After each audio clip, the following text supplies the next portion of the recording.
One more association, you will never perform your circle.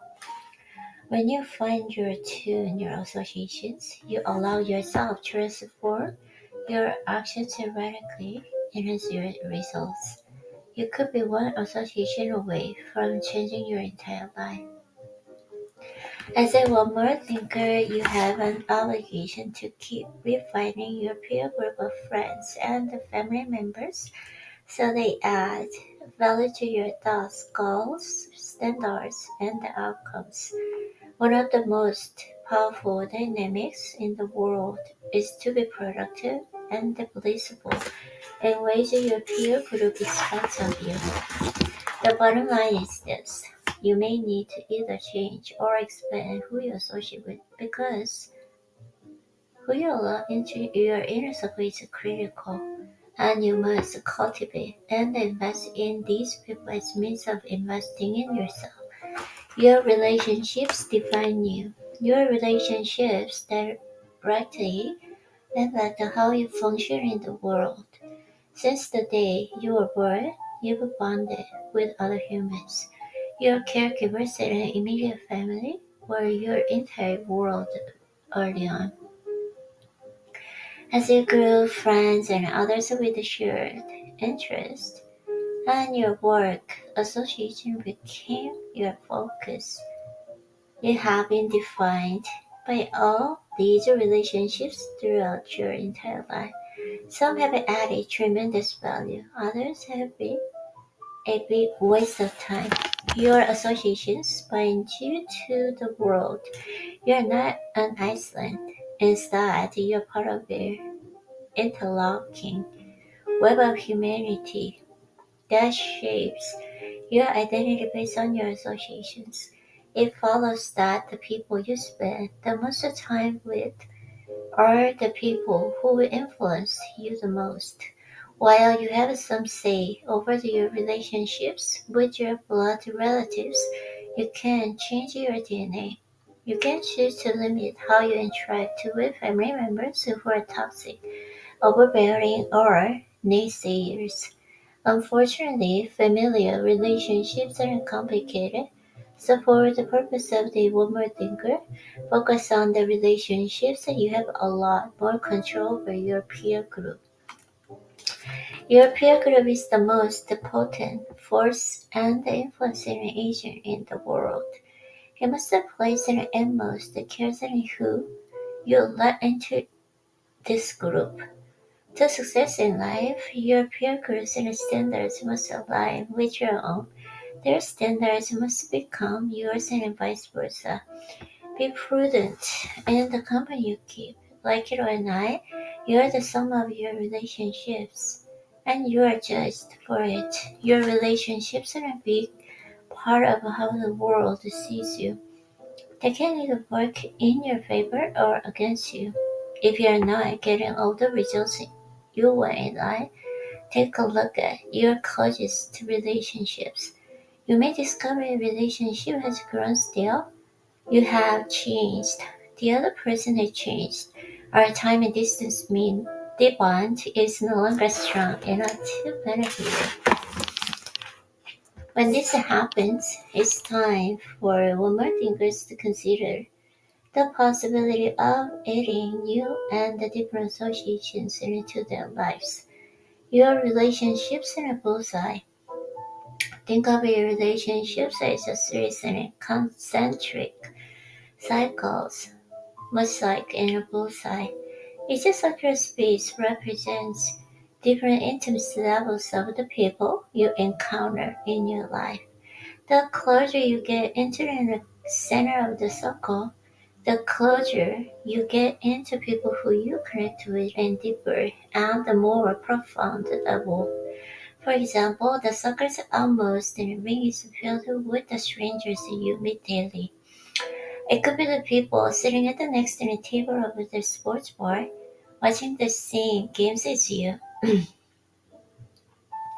or a business prospect who calls you to find out more regarding your goods and services. These strangers constantly make appearances in your life and then they disappear. never be seen or heard from again.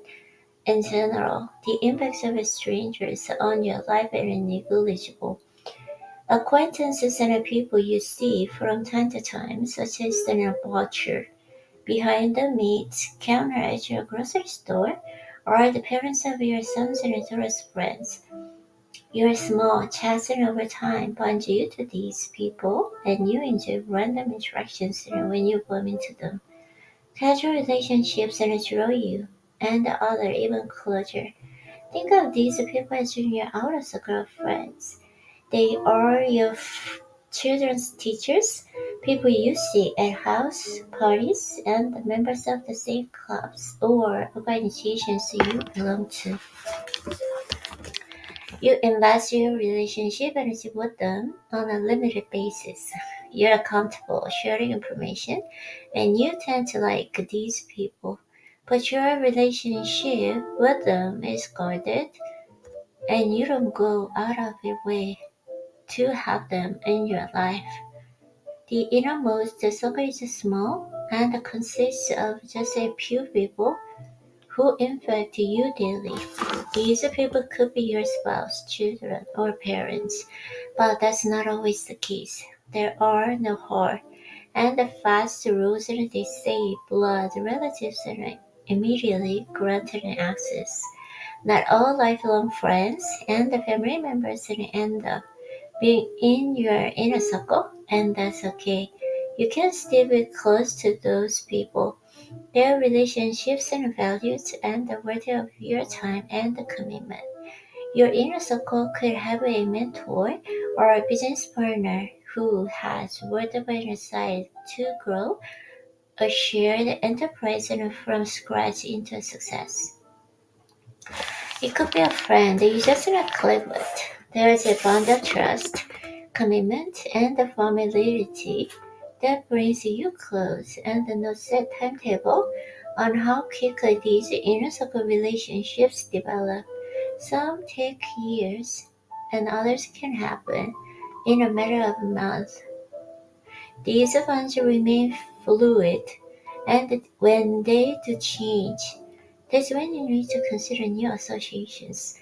You are at the center of all these circles. You are the bullseye.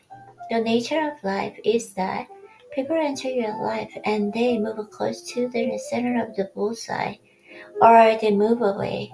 It may take years or quickly as in a matter of weeks, but people rarely stagnate in one circle for your entire life.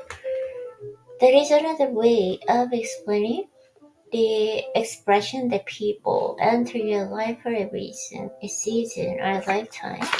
Eventually, each person's association with you is revealed.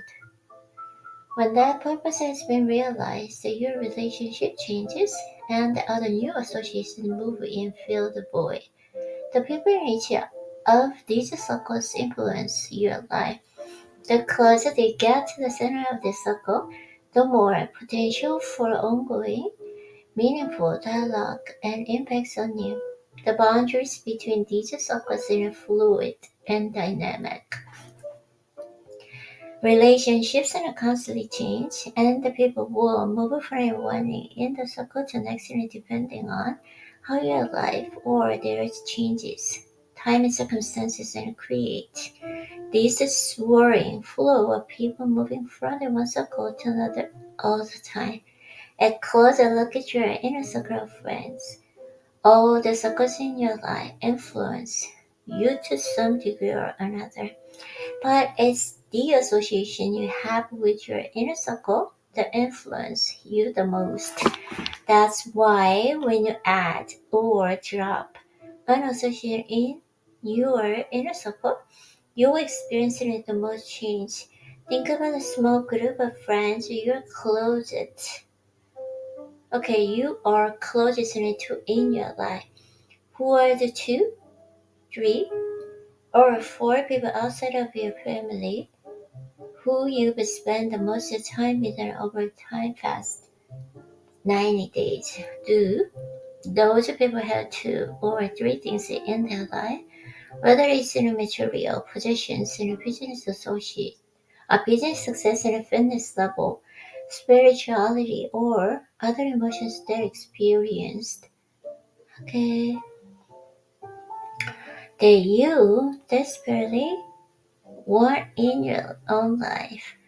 If you can quickly identify those things and these relationships and may not serve your inner circle's need, people can still bring value to your relationship with them. But for the purposes of this discussion, I am talking about associations that can change your life.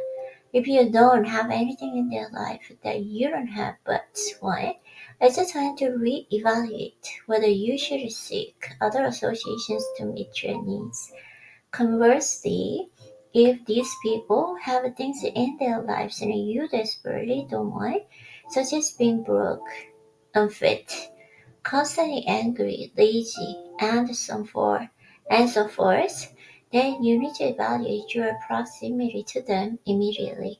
Even if they love you and you love them back, you still need to access your proximity to them because what they have will influence what you will get. It's an ongoing process of adding people to your life who have the things you want the most. That's how it works. Proximity to people causes familiarity, and our brains move toward this familiarity. Quality over quantity is essential as well. Even a small amount of time spent with the right couple of people who make a large difference. You lean on and learn from each other. You laugh and more with them and feel what they feel. They are genuinely happy for your successes, and you are just and delighted with theirs. There is a reflection of glory when one of your closest friends and succeeds, because you feel like you're succeeding too. Think of some of the synergies and growing out of the famous inner circle friends: Steve Jobs and Steve Wozniak, Tina Fey and Amy Poehler, Warren Buffett and Charlie Mungers.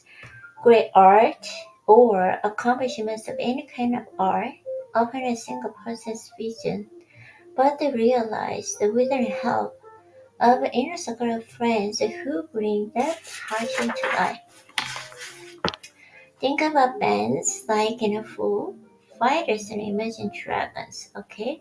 When you and your inner circle are in alignment, all of your lives flow. Loads are lighter, your confidence reigns, you're blissful, you remedy. These positive things are outward to all parts of your life and the lives of others.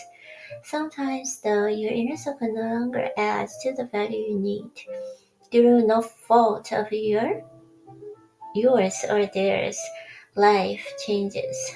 It's amazing how fast someone can fall out of the favor or become a stranger compared to the person you once knew. As your life changes, your friends will change too. Their thoughts and abilities will change. You will continue to grow, and they may not. It can be a tough time when you come to this realization.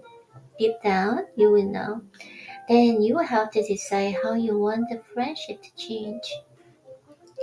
People ease in and out of their lives and all the time. Everything has an expiration date, and the sooner you accept expiration date,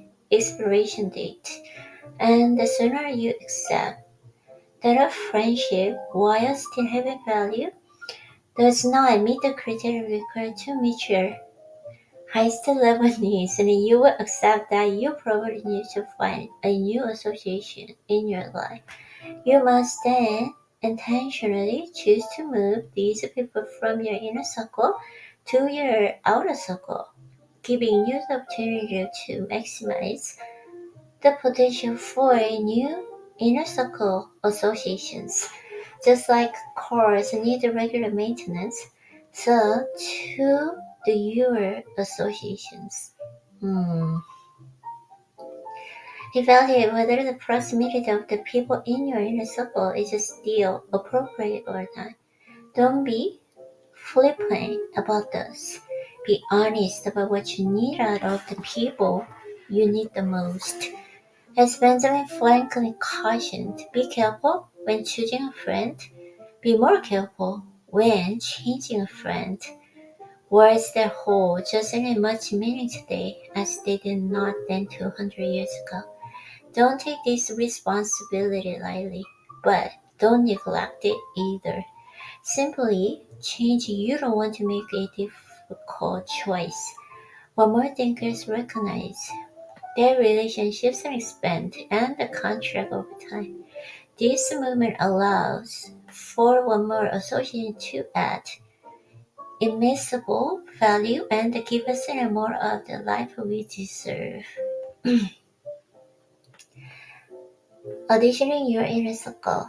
Family dynamics can be challenging. For the most part, we accept that some of our immediate family members are part of our inner circle. You can't choose your family members, but you choose to who else you can admit to your inner circle of friends. How you decide who these people are will impact a big part of your life, so deliberate carefully. For me, anywhere from 3 to 5 friends works best. Your inner circle may be a bit smaller or larger, but don't get hooked on the ideas that should be having 50 or 20 people in your inner circle. You delete the quality associations you will need to rely on at the highest level if you do. That's also a lot of people to keep up with, and you will exhaust yourself in the process. The people you allow into your inner circle are among the most important choices of your life. Choose wisely, and your life is propelled to new levels of bliss and productivity. Choose poorly, and you will suffer the slings and arrows of a life poorly lived. Okay, I'm so tired. Okay, let's stop here.